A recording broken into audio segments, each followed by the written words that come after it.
I will be showing you how to set up Airalo Esim in your mobile phone. For that, the process is very simple. Make sure that you follow the video till the end to get to know about it.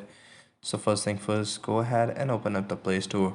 In the Play Store, go to the search setting, and in the search setting, go ahead and search Airalo. So once you have done that, go ahead and install the Airalo application.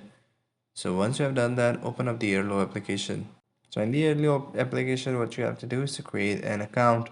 So go ahead and create an account. So once you have created an account, what you have to do is to get eSIM.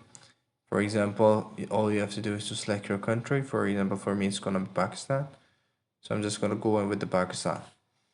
So in here, what you have to do is to select an eSIM plan. For example, right now I'm gonna go with this one. So there are different sort of plans that you can switch between.